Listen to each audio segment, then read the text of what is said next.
Hello friends, आज हम देखेंगे चैप्टर 8 क्लास 9 साइंस का, जिसका नाम है मोशन। जैसे हम जानते हैं हमारी एवरीडे लाइफ में हम बहुत सारे ऑब्जेक्ट्स को देखते हैं। कोई रेस्ट पोजीशन में होते हैं, कुछ मोशन में होते हैं, जैसे बर्ड्स फ्लाई करती हैं, फिश स्विम करती है, ब्लड फ्लो होता है हमारे वेन्स और आर्टरीज में से, कार्स मूव करती हैं, atom, molecule, planet, stars, galaxy, सारी चीज़ें मोशन में होती हैं। और we often perceive an object to be in motion when its position changes with time. और हम किसी भी ऑब्जेक्ट को तब मानते हैं कि वो मोशन में है जब वो चेंज करता है अपनी पोजीशन को टाइम के हिसाब से। और इसीलिए ये सिचुएशंस जो है जहाँ पर मोशन जो है इन्फर्ड किया जाता है इनडायरेक्ट एविडेंसेस से। एग्जाम्पल देखें तो हम इन्फर करते हैं मोशन ऑफ एयर को by observing the movement of dust और मूवमेंट ऑफ लीव्स या ब्रांचेस ऑफ ट्रीज। क्या कॉज करता है फिनोमेना ऑफ सनराइज को, सनसेट और चेंजिंग ऑफ सीजन, ये किस फिनोमेना से होता है? क्या ये मोशन की वजह से होता है अर्थ के? तो यस, अगर ये सही है तो क्यों हम डायरेक्टली नहीं देख पाते या परसीव नहीं कर पाते मोशन ऑफ द अर्थ को? कोई भी ऑब्जेक्ट जो अपीयर होता है moving for one person and stationary for some other, ऐसा हो सकता है कि किसी एक पर्सन के लिए कोई ऑब्जेक्ट मूविंग में आपको लग रहा हो कि मोशन में है और दूसरे के लिए स्टेशनरी है। जैसे पैसेंजर अगर मूविंग बस के अंदर है तो रोड साइड ट्रीज उन्हें अपीयर होंगी मूविंग में बैकवर्ड, और पर्सन जो स्टैंड करता है रोड साइड पे वो परसीव करता है बस को along with the passenger as moving. और इसी तरह कोई पैसेंजर जो बस के अंदर है तो वो अपने पहले पैसेंजर्स को जो उनके साथ बैठे हैं उन्हें वो रेस्ट में देखेंगे या उन्हें लगेगा कि ये रेस्ट में है। तो ये ऑब्जर्वेशंस क्या इंडिकेट करते हैं? बहुत सारे मोशंस कॉम्प्लेक्स होते हैं। कुछ ऑब्जेक्ट्स मूव करते हैं स्ट्रेट लाइन में और कुछ सर्कुलर पाथ में, कुछ रोटेट होते हैं और कुछ वाइब्रेट होते हैं। कुछ सिचुएशंस होती हैं, देयर में भी सिचुएशंस जो इन्वॉल्व करती हैं कॉम्बिनेशन ऑफ ये सारी चीज़ों को। और इस चैप्टर में हम सबसे पहले देखेंगे कि डिस्क्राइब किस तरह से करना है मोशन ऑफ ऑब्जेक्ट को एक स्ट्रेट लाइन में। हम और भी जानेंगे इस बारे में कि किस तरह से एक्सप्रेस कर सकते हैं इन मोशंस को through simple equation and graph. और उसके बाद हम डिस्कस करेंगे कि किस तरह से सर्कुलर मोशन को डिस्क्राइब कर सकते हैं। एक्टिविटी दी है जिसमें हमें डिस्कस करना है कि whether the walls of your classroom are at rest और इन मोशन। एक और एक्टिविटी है जिसमें आपने कभी एक्सपीरियंस किया हो कि ट्रेन जो है जिसमें आप बैठे हुए हैं वो अपीयर हो रही है आपको मूव करते हुए जबकि वो रेस्ट पोजीशन में है। ऐसा बहुत बार आपके साथ हुआ होगा। डिस्कस करना है, शेयर करना है अपने एक्सपीरियंस को आपको। अब हम देखेंगे डिस्क्राइब किस तरह से करना है मोशन को। तो डिस्क्राइबिंग मोशन, तो हम डिस्क्राइब कर सकते हैं location of an object by specifying a reference point. किसी भी ऑब्जेक्ट को एक रेफरेंस पॉइंट देकर लोकेशन उसकी बता सकते हैं। Let us understand this by example कि हमने अज्यूम किया कि एक स्कूल जो है एक विलेज के अंदर की वो 2 किलोमीटर नॉर्थ में है रेलवे स्टेशन से। तो हम स्पेसिफाई कर रहे हैं पोजीशन ऑफ द स्कूल को with respect to railway station, और इस एग्जांपल में रेलवे स्टेशन जो है वो रेफरेंस पॉइंट का काम कर रहा है। हम चूज कर सकते हैं कोई अदर रेफरेंस पॉइंट को भी अकॉर्डिंग टू आवर कन्वीनियंस। और इसीलिए डिस्क्राइब करने के लिए position of an object we need to specify reference point, जिसे हम ओरिजिन भी कहते हैं। नेक्स्ट टॉपिक है हमारा motion along a straight line. Simplest type of motion जो है वो motion along a straight line होता है। हम सबसे पहले देखेंगे कि किस तरह से डिस्क्राइब कर सकते हैं इसे एक एग्जाम्पल के थ्रू। कंसिडर कीजिए कि एक मोशन है ऑब्जेक्ट की जो मूव करता है along a straight path. Object start करता है उसकी जर्नी को ओ से और उसे ट्रीट करता है एज अ रेफरेंस पॉइंट। जैसे ए, बी और सी को हमने रिप्रेजेंट किया है position of the object at different instant. तो सबसे पहले ऑब्जेक्ट मूव करेगा सी और बी को और फिर पहुंचेगा ए की तरफ, और देन वो मूव करेगा back along the same path and reaches C through B. तो यहाँ पर पोजीशन ऑफ ऑब्जेक्ट दी है हमें स्ट्रेट लाइन पाथ में, ये हमें डायग्राम दिया हुआ है। टोटल पाथ लेंथ जो है जो कवर्ड की है एक ऑब्जेक्ट ने वो है ओ ए प्लस ए सी। पहले वो ओ से ए तक गया एंड देन ए से वापस सी तक आया, तो वो चीज को भी हमें काउंट करना है। ओ टू ए डिस्टेंस है 60 किलोमीटर, ए सी है 35 किलोमीटर, ओवरऑल डिस्टेंस 95 किलोमीटर हुआ है। और ये जो डिस्टेंस है वो कवर किया है उस ऑब्जेक्ट ने। और डिस्क्राइब करने के लिए इस डिस्टेंस को हमें स्पेसिफाई करना पड़ेगा न्यूमेरिकल वैल्यू के थ्रू, या डायरेक्शन ऑफ मोशन हमें इसमें कोई काम की नहीं है, यहाँ पे हमें न्यूमेरिकल वैल्यू दिखाना बहुत जरूरी है। कुछ सर्टेन क्वांटिटीज होती है जो डिस्क्राइब करती है स्पेसिफाई करने के लिए उनकी न्यूमेरिकल वैल्यूज को। न्यूमेरिकल वैल्यू किसी भी फिजिकल क्वांटिटी को कह सकते हैं हम, और वो उसका मैग्नीट्यूड होती है। इस एग्जांपल से हम फाइंड आउट कर सकते हैं कि डिस्टेंस कितना था final position C of an object that from the initial position. C का ओ से कितना डिस्टेंस था, और ये जो डिफरेंस होता है वो आपको न्यूमेरिकल वैल्यू देता है उसके डिस्प्लेसमेंट की of object from O to C through A. Shortest distance जो मेजर किया जाता है इनिशियल पॉइंट से फाइनल पॉइंट तक या पोजीशन तक ऑब्जेक्ट का, उसी को हम डिस्प्लेसमेंट कहते हैं। क्या मैग्नीट्यूड किसी भी डिस्प्लेसमेंट का इक्वल हो सकता है distance travel by an object से? तो कंसिडर करना है एक एग्जांपल, जैसे मोशन ऑफ ऑब्जेक्ट के लिए O to A का डिस्टेंस जो है वो कवर किया था 60 किलोमीटर और मैग्नीट्यूड ऑफ डिस्प्लेसमेंट भी 60 किलोमीटर था। During its motion from O to A and back to B, and then back to B बोलेंगे मतलब रिकवर, उसने वापस से बैकवर्ड आया जब, तो 25 किलोमीटर आया वो ऑब्जेक्ट, तो टोटल डिस्टेंस 60 + 25 मतलब 85 किलोमीटर कवर किया था। While the magnitude of displacement is 35 kilometre, लेकिन मैग्नीट्यूड कितना हुआ? सिर्फ 35 हुआ। इसलिए मैग्नीट्यूड ऑफ डिस्प्लेसमेंट 35 किलोमीटर जो है वो इक्वल नहीं है उसके पाथ लेंथ से। जैसे आप डायग्राम में देख सकते हैं, पहले O to A गया मतलब 60 kilometre and then A to C आया, वो A to B आया तो वो डिस्टेंस 25, तो ऐसे 60 + 25 85 हुआ। लेकिन आप अगर डिस्प्लेसमेंट फाइंड करोगे तो डायरेक्टली O to B का डिस्टेंस लेगा, दैट इज 35, क्योंकि ये हमारा शॉर्टेस्ट पाथ है। हमने नोटिस किया कि मैग्नीट्यूड ऑफ डिस्प्लेसमेंट जो है ऑफ कोर्स मोशन होता है, और मतलब उसमें जो होता है ऑफ कोर्स मोशन में भी जीरो, पर करस्पॉन्डिंग डिस्टेंस जो है वो जीरो नहीं होगा। If we consider the object to travel back to O, अगर हम कंसीडर करें कि वो बैक टू ओ आ जाए तो फाइनल पोजीशन उसकी क्या होगी? इनिशियल पोजीशन बन जाएगी, क्योंकि ओ से स्टार्ट किया था और ओ पे एंड हो रहा है, तो ये क्या हो जाएगी? इनिशियल पोजीशन पे ही फाइनल पोजीशन आ जाएगी, इसलिए उसका डिस्प्लेसमेंट वहां पर जीरो हो जाएगा। बल्कि उसका अगर हम डिस्टेंस देखेंगे तो वो 60 + 60 120 किलोमीटर होगा। तो ये दो डिफरेंट फिजिकल क्वांटिटीज जो हैं, जिसे हम डिस्टेंस और डिस्प्लेसमेंट कहते हैं, ये यूज की जाती है डिस्क्राइब करने के लिए overall motion of an object को, और लोकेट करने के लिए उसकी फाइनल पोजीशन को with reference to its initial position at a given time. एक एक्टिविटी दी है जिसमें हमें एक मीटर स्केल लेनी है और एक लॉन्ग रोप लेनी है। वॉक करना है आपको one corner of the basketball court से टू इट्स अपोजिट कॉर्नर, बिल्कुल अपोजिट कॉर्नर में आपको मूव करना है अलोंग इट्स साइड्स, उसके साइड्स के थ्रू, और मेजर करना है डिस्टेंस जो कवर किया है आपने और मैग्नीट्यूड ऑफ डिस्प्लेसमेंट। तो क्या डिफरेंस आपको देखने को मिलेगा? मतलब आप अगर साइड टू साइड जाते हैं एकदम अपोजिट वाले कॉर्नर पे तो कितना डिस्टेंस होता है, और आप डिस्प्लेसमेंट अगर उसका देखते हैं, डिस्प्लेसमेंट में क्या होगा? उसका डायगोनल जो है वो आपको देखने को मिलेगा। तो डायगोनल और इसमें कोई डिफरेंस आएगा या नहीं, ये आपको देखना है। एक और एक्टिविटी है जिसमें हमें ऑटोमोबाइल्स जो है वो फिटेड किए जाते हैं, जिनके अंदर डिवाइस जो शो करता है डिस्टेंस को कितना आपने ट्रैवल किया है, और ऐसे डिवाइस को कहते हैं ओडोमीटर। कार जो ड्रिवन करती है, जैसे कह सकते हैं भुवनेश्वर टू न्यू दिल्ली जाना है, तो difference between the final reading and initial reading odometer जो बताता है वो है 1850 किलोमीटर। तो फाइंड आउट करना है आपको magnitude of displacement between Bhubaneswar and New Delhi by using the road map of India. Uniform motion और नॉन यूनिफॉर्म मोशन हम नाम से ही समझ सकते हैं। कंसिडर कीजिए कि कोई ऑब्जेक्ट है जो मूव करता है एक स्ट्रेट लाइन में।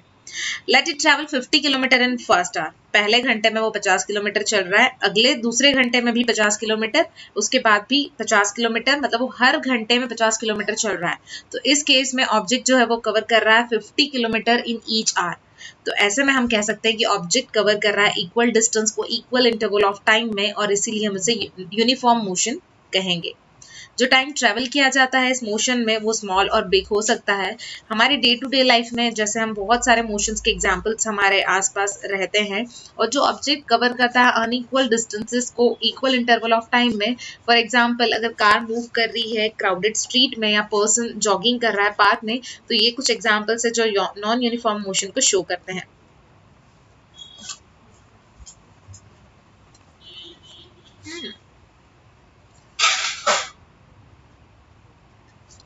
एक्टिविटी में हमें देखना है कि डेटा जो रिगार्डिंग मोशन है दो डिफरेंट ऑब्जेक्ट्स का ए और बी का, वो हमें दिया गया है टेबल 8.1 में। एग्जामाइन करना है हमें उसे केयरफुली और स्टेट करना है कि whether the motion of object is uniform और नॉन यूनिफॉर्म। तो यहाँ पर हमें दिया है, जैसे आप देख सकते हैं टेबल में टाइम दिया है 9:30, 9:45, 10, 10:15, 10:30। इसका मतलब है हर टाइम के बाद 15 मिनट का गैप है हर टाइम के बीच में, और डिस्टेंस कितना ट्रैवल किया है ए ने और डिस्टेंस कितना ट्रैवल किया है बी ने, ये दोनों डिस्टेंस हमें यहाँ पे दिए गए हैं। ए में जैसे 9:30 पे स्टार्ट किया है उसने ट्रैवल करना, that is 10 kilometre 10 metre, while 9:45 पे 20, then 30, 40, 50, 60, 70। while जो B है उसने 12, 19, 23, 35, 37, 41, 44 इस तरह से डिस्टेंस जो है वो ट्रैवल किया है मीटर में। तो इससे हम कह सकते हैं कि जो ऑब्जेक्ट A है वो यूनिफॉर्म मोशन में ट्रैवल कर रहा था, while ऑब्जेक्ट B जो है वो नॉन यूनिफॉर्म मोशन में था। Measuring the rate of motion, किस तरह से हम मेजर कर सकते हैं रेट ऑफ मोशन को।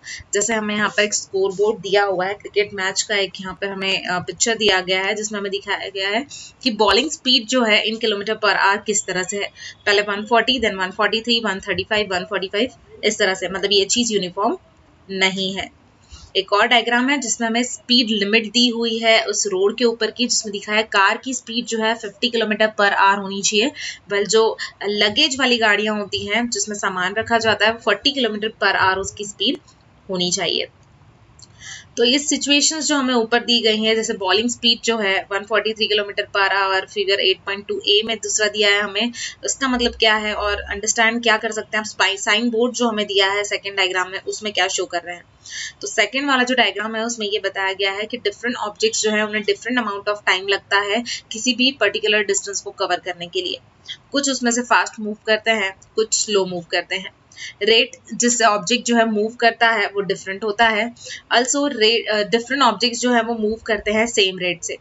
अदर वेज से देखें measuring the rate of motion of an object, तो वो फाइंड आउट कर सकते हैं distance travel by object in unit time. Quantity जो है उसकी इसकी ये जो क्वांटिटी होती है रेफर की जाती है स्पीड के थ्रू, और ऐसा यूनिट जो है स्पीड का वो है मीटर पर सेकेंड, और ये रिप्रेजेंट किया जाता है by the symbol metre per second, ms⁻⁻1 भी लिख सकते हैं, और मीटर पर सेकेंड मतलब m/s भी लिख सकते हैं। अदर यूनिट ऑफ स्पीड जो है उसके अंदर सेंटीमीटर पर सेकेंड भी आता है एंड किलोमीटर पर आवर भी आता है। स्पेसिफाई करने के लिए स्पीड को किसी भी ऑब्जेक्ट की हमें जरूरत होती है मैग्नीट्यूड की।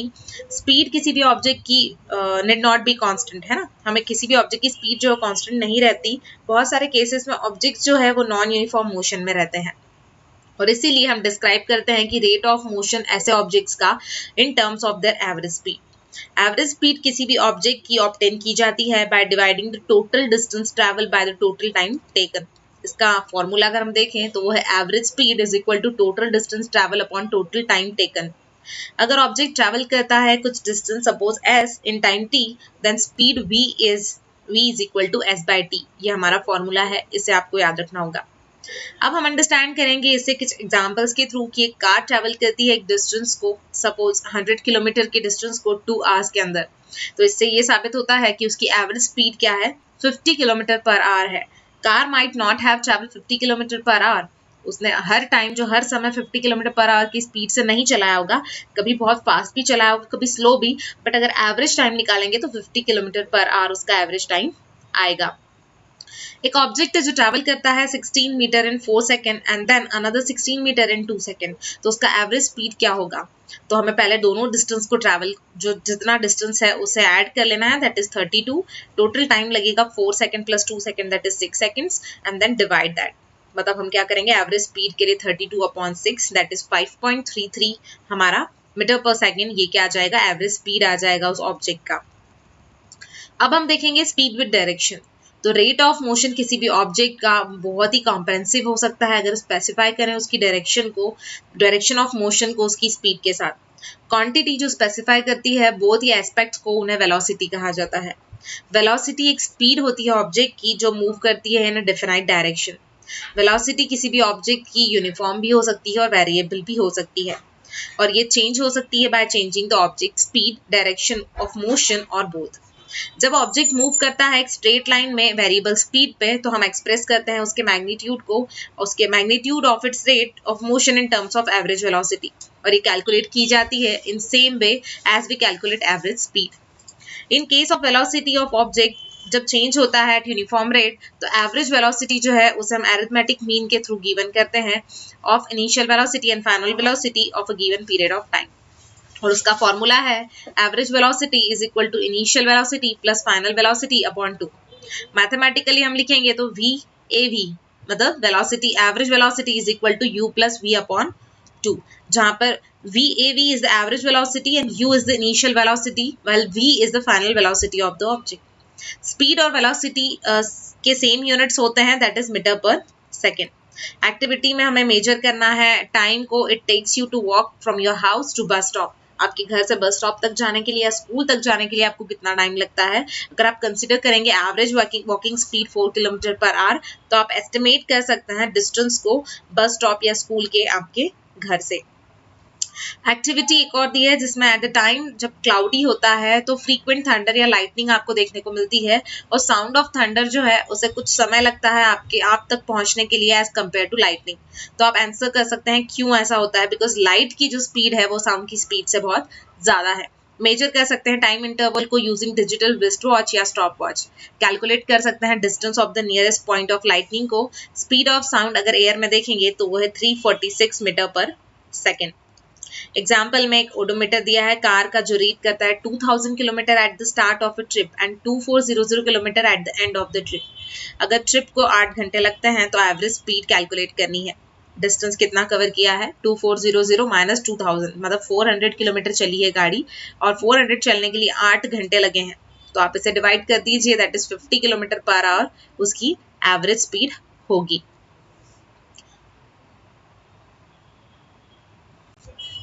एक और एग्जाम्पल हमें यहाँ दिया हुआ है जिसमें उषा के स्विमिंग के बारे में यहाँ दिया है कि उषा स्विम करती है 90 मीटर लॉन्ग पूल को और वो कवर करती है 180 मीटर को 1 मिनट के अंदर, मतलब वो सेकेंड एंड तक जाकर वापस आने का काम करती है। दैट इज 90 प्लस 90 180 मीटर का डिस्टेंस 1 मिनट में कवर करती है। तो फाइंड करना है आपको average speed and average velocity of Usha. इसमें टोटल डिस्टेंस जो कवर किया है उषा ने वो 1 मिनट में किया है 180 मीटर। डिस्प्लेसमेंट जो है उषा ने 1 मिनट में 0 मीटर किया है क्योंकि वो जाकर आ गई, मतलब वही पोजीशन जो फाइनल पोजीशन था वही उसका इनिशियल पोजीशन जो था वही फाइनल पोजीशन हुआ है, इसलिए डिस्प्लेसमेंट 0 है। एवरेज स्पीड इसकी total distance covered upon total time taken है, that is 180 metre upon 1 minute, जिसे हम कन्वर्ट कर देंगे मीटर पर सेकेंड के अंदर। मिनट था उसे हमने 60 सेकंड में कन्वर्ट कर दिया है, तो 180 मीटर अपॉन 63 आया है हमारा, 3 मीटर पर सेकंड हमारा एवरेज स्पीड आया है। वेल एवरेज वेलोसिटी की बात करें तो displacement upon total time taken होता है। डिस्प्लेसमेंट हमने पहले ही देखा 0 है क्योंकि इनिशियल और फाइनल पोजीशन सेम थी, अपॉन 60s मतलब 60 सेकंड हमारा टाइम था, तो आंसर हमारा आएगा 0 मीटर पर सेकंड। तो एवरेज स्पीड उषा की 3 मीटर पर सेकंड थी, वेल उसकी एवरेज वेलोसिटी 0 मीटर पर सेकंड रही। नेक्स्ट टॉपिक है हमारा rate of change of velocity. Uniform motion के समय किसी भी ऑब्जेक्ट के along a straight line velocity जो उसकी रहती है वो रिमेन्स कांस्टेंट रहती है, और इस केस में चेंज इन वेलोसिटी किसी भी ऑब्जेक्ट की ऑफ एनी टाइम इंटरवल वो 0 होती है। हाउएवर नॉन यूनिफॉर्म मोशन की बात करें तो वेलोसिटी वैरी करती है टाइम के साथ साथ, और डिफरेंट वैल्यूज डिफरेंट इंस्टेंट्स में होती है और डिफरेंट पॉइंट्स ऑफ पाथ होते हैं। This change in velocity of the object during any time interval is not 0। क्या आप एक्सप्रेस कर सकते हैं इस चेंज इन वेलोसिटी को किसी भी ऑब्जेक्ट के इस तरह से? तो आंसर करने के लिए इस क्वेश्चन को, ऐसे क्वेश्चंस को हमें इंट्रोड्यूस करना पड़ेगा एक अनदर फिजिकल क्वांटिटी को जिसे एक्सेलरेशन कहते हैं, जो मेजर किया जाता है change in velocity of an object पर यूनिट टाइम से। That is acceleration is equal to change in velocity upon time taken.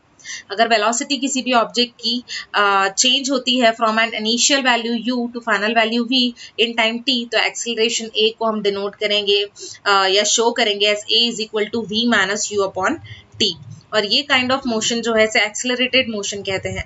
Acceleration taken होता है पॉजिटिव अगर वो डायरेक्शन ऑफ वेलोसिटी में है, मतलब वेलोसिटी की डायरेक्शन में मूव कर रहा है, वाल ये नेगेटिव रहता है अगर ये अपोजिट डायरेक्शन में मूव कर रहा है वेलोसिटी के। ऐसा unit of acceleration metre per second होता है।